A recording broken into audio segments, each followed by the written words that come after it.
Hey guys, it's Mike here at Deconstructing the Game, and today I have something of a public service announcement for everyone. Remember in September of 2020 when Cyberpunk was just about to hit the shelves, Xbox came out with the limited edition Xbox One X console, and included with that was the limited edition Johnny Silverhand controller and a bundle of Cyberpunk 2077 and any future expansion and DLC content.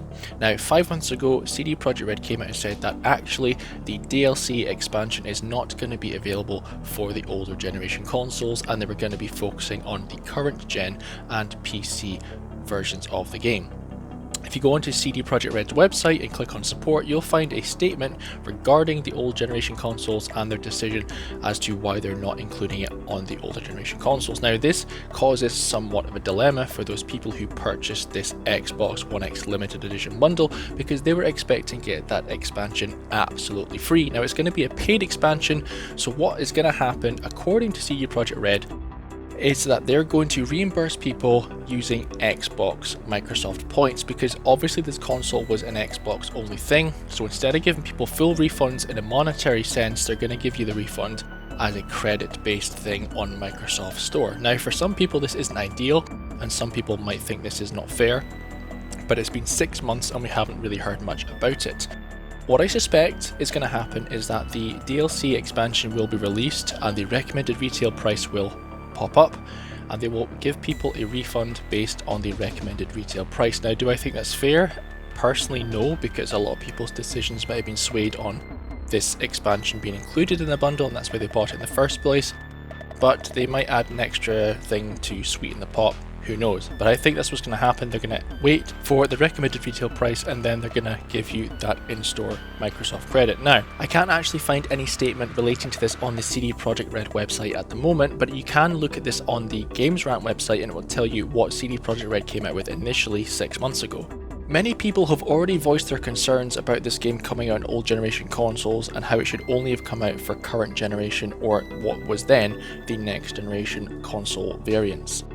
This game was in development for a long time, so it's only natural to think that it was supposed to come out on the Xbox One and the Xbox One X, and that's why this bundle came about, because they obviously hadn't got a proper handle on what technological restraints they had going on. But personally, I would have really enjoyed an Xbox Series X version of this. It's a lot bigger and bulkier. They could have even made this look like a mega building for all I care.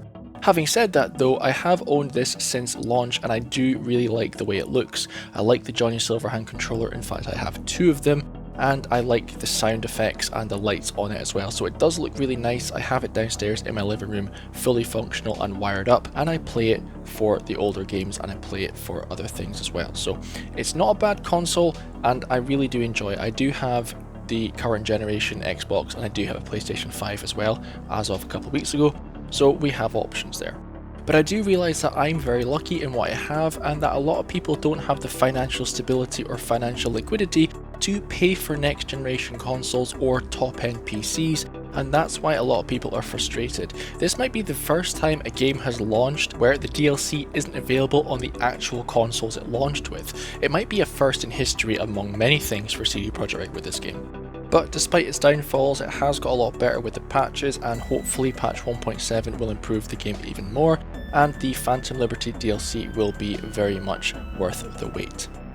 Remember, there's a lot of things in this game right now that aren't included in the old generations as well, like the iguana egg and some robot Easter eggs that are going about the town as well. So who knows, there might be some more things that haven't been found yet for only next generation consoles, and it just means that there's a greater divide between those who have and those who have not. So I'm sorry to break the news like this guys, but there has been a fair bit of radio silence on this since it came out 6 months ago, but I want to make everyone aware of the situation just so you know what's going on, and you can keep an eye out for those reimbursement details coming in the future from Microsoft and CD Projekt Red. I suppose it's worth mentioning that I'm not sure what the legal ramifications are for this absolute cluster, but in the documentation provided by the Xbox One console, there isn't actually any disclaimer noting what would happen in this eventuality, and there's no waivers involved at all. In fact, it says for the first expansion refer to xbox.com/cyberpunk 2077, and if you actually type that into the internet browser, it doesn't exist.